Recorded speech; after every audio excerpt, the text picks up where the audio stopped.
Hello, hello, hello, and welcome, welcome. Today is very special day. This is my third season, so this is the first episode of the third season of Real Talk with Kingsley, and I want to thank every single one of you guys that have subscribed, that have listened, that heard me vent. They've kind of gone through the ups and downs with me as we do everything that we can to try to improve the platform for African basketball and just sports awareness. So thank you guys. Thank you, thank you, thank you. I can't say it enough.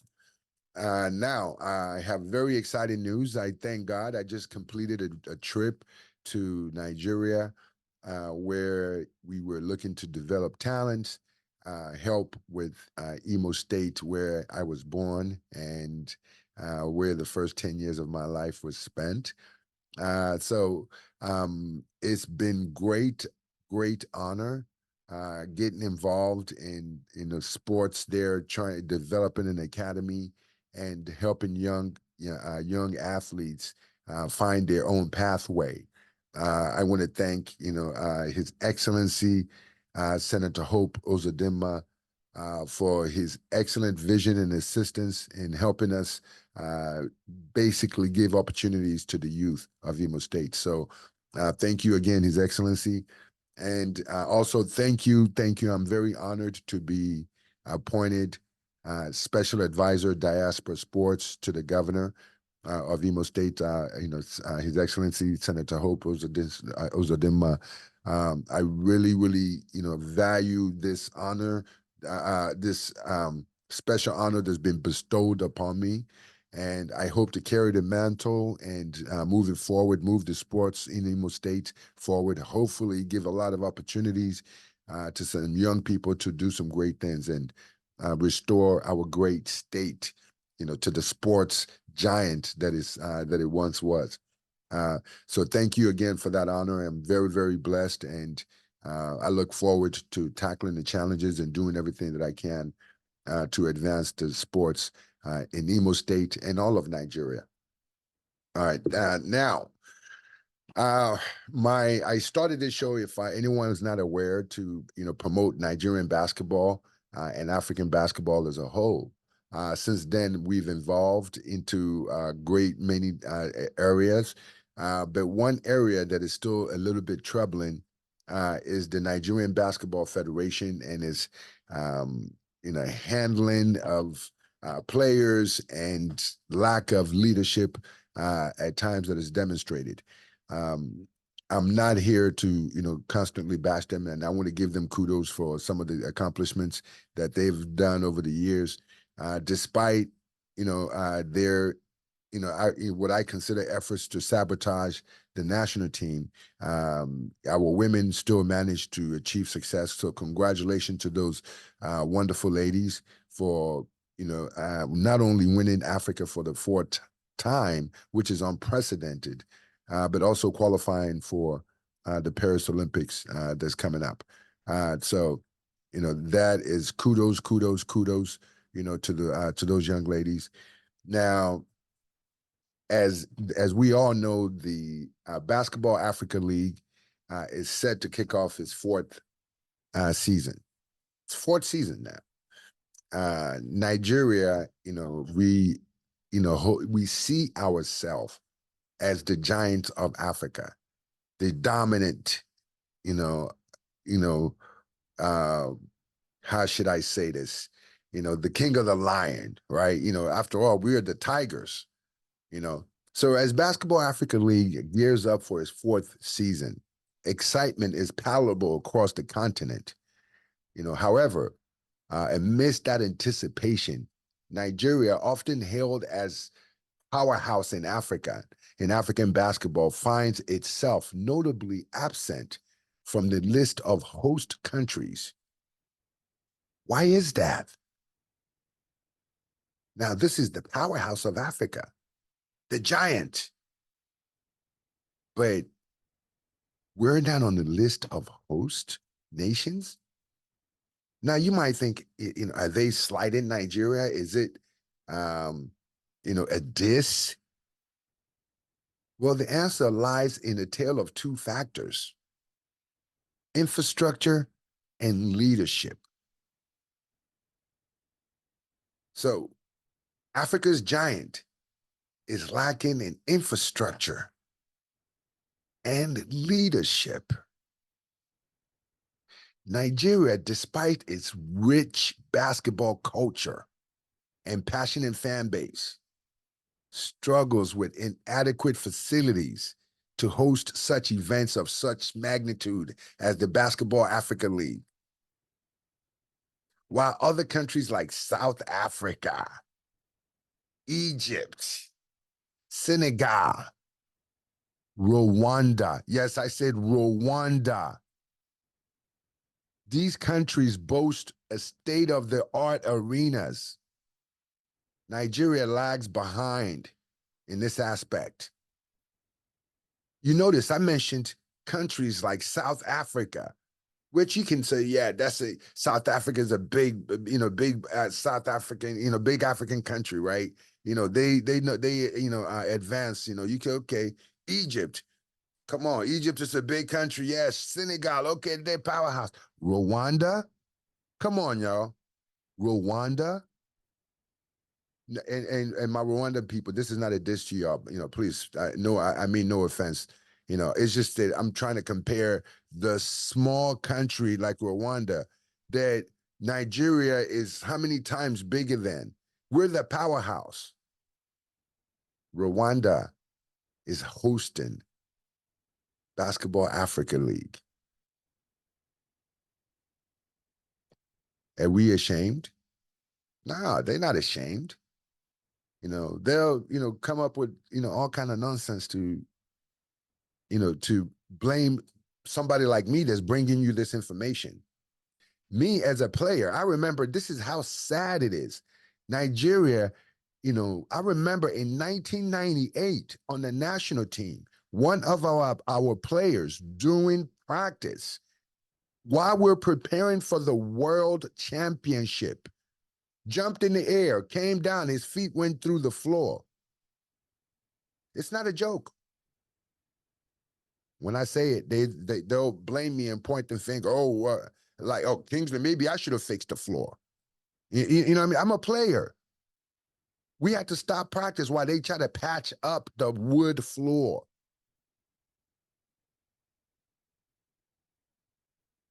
Inadequate infrastructure and leadership. They'll tell you how much they care about you, but they won't show it. If you care about the players, why would you subject them to facilities of inadequate where they can get hurt? It's not like you're providing them insurance. I don't want to make this a rant against Nigeria, but it frustrates me. And when players complain, they blackball them. Look at any of the players that they raise a voice that says something, they are banished from the teams. That's not leadership. That's those two things that we're talking about: inadequate facilities and lack of leadership. Can you blame Basketball Africa League for not including Nigeria on this list? Who wants to deal with that mess? Inadequate facilities. We're not going to subject the rest of the African, countries to your inadequate infrastructure and lack of leadership. We lag behind in this aspect. The lack of suitable venues and training facilities not only hampers the country's ability to host international tournaments, but it also impedes the development of the local talent. Now, sometimes people, claimed that they want to develop the local talent. They want to develop the local talent. Well, how are you going to develop the local talent if they don't have adequate facilities to train it? I'm just asking a real question. How? It's not possible. I beg of you guys to think about this. Think about this. Moreover, Nigeria's basketball landscape is marred by lack of cohesive leadership. That's the most troubling part. When players criticize the treatment, they get blackballed. When former players like myself criticize the administration, I get attacked. Because everyone is looking to what they can do, what they can get, what they can. Right now, as we speak, I have Nigerian athletes that we're trying to get to, colleges, high schools, and those athletes are being paid to train. Yes, we're paying them to train. The proof is in the pudding. Whether they come over or not, I want to invest in their futures. So they'll ask, what are you doing? Go to Worldwide Players Portal. Worldwide Players Portal. Check some of this out. Nigeria's basketball landscape is marred by lack of cohesive leadership. Everyone is, what's in it for me? What's in it for me? Unlike countries where basketball federations work seamlessly with the government bodies and the private enterprises to elevate their sport. Luan Dang is a perfect example of this with South Sudan. South Sudan. Yes, South Sudan.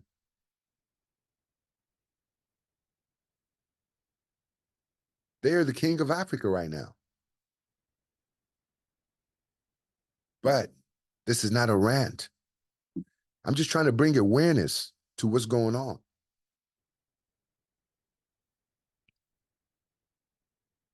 This lack of unity and vision stifles the growth of basketball at all levels, from the grassroots to the professionals. Nigeria grapples with internal conflicts and administration hurdles left and right.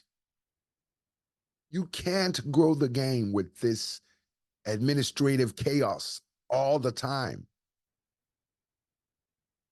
The absence of Nigeria as a host country in Basketball Africa League underscores the urgent need for investment in basketball infrastructure and establishment of effective leadership. Without these fundamental pillars in place, Nigeria risks falling further behind in Africa with their African counterparts in the realm of basketball development.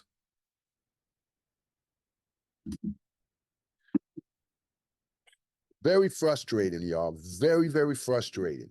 As the Basketball Africa League continues to expand its reach and impact across the continent, it is imperative that Nigeria address these challenges head on.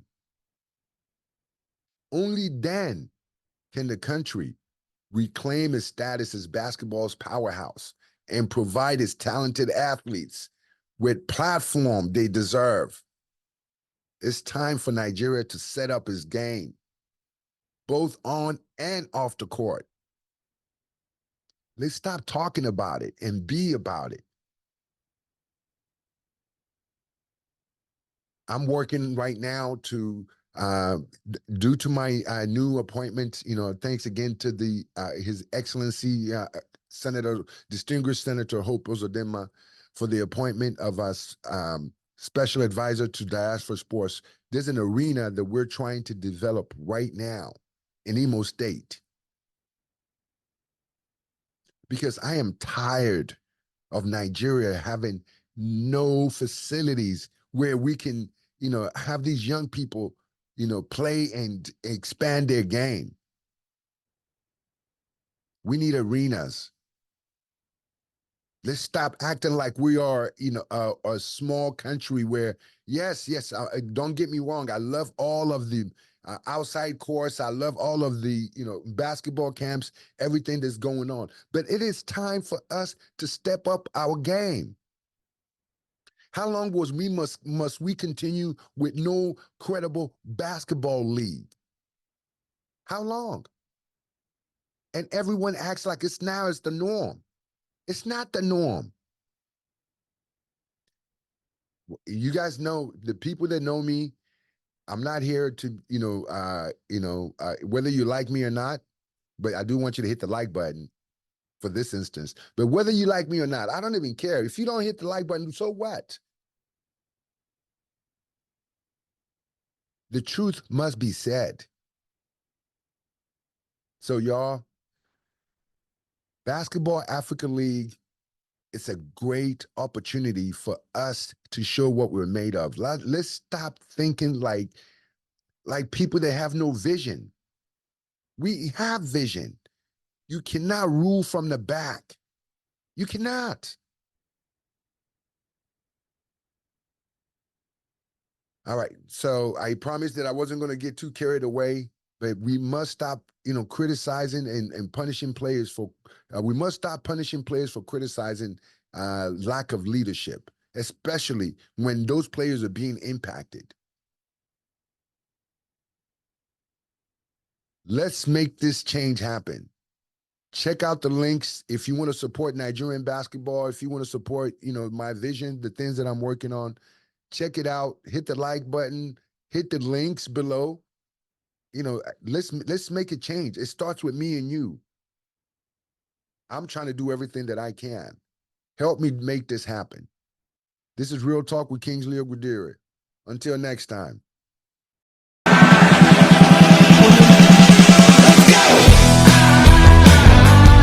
For your football.